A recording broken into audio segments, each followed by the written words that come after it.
Почитувани колеги, благодарам за присуството на денешната пресконференција на ВМРО ДПМН.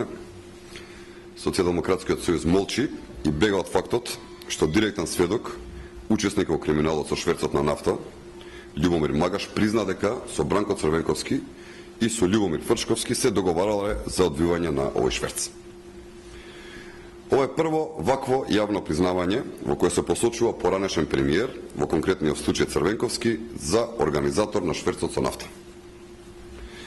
Дека Бранко Црвенковски стоел на чело на организираниот шверц на нафта во Македонија, говори Љупчо Ѓоргиевски, со кого денес Бранко е во коалиција. Тој за шверцот на Бранко изјави. Сега ќе ви цитирам, а подоцна ќе го пуштивам. Организиран криминал во сите видови, цигари, нафта, дрога, шекер и не знам што, беше буквално измислен како поим во Република Македонија во ваше време. Се сеќавам дали беше 93 или 94-та, тоа беше на принципот на нафтата, зашто тогаш беше интересно нафтата да се шверцува кога одеа композиции со возови во времето на ембаргото. Навистина мислам дека е несериозно да се дискутира со вас за шверцот воопшто. Значи, дури Љупчо смета дека Црвенковски шверцувал нафта. И Љупчо и Бранко, кои се лицата и опачината на неиста паричка, ќе мора да одговорат. Дали Љупчо уште смета дека Бранко шверцувал нафта во 90-тите?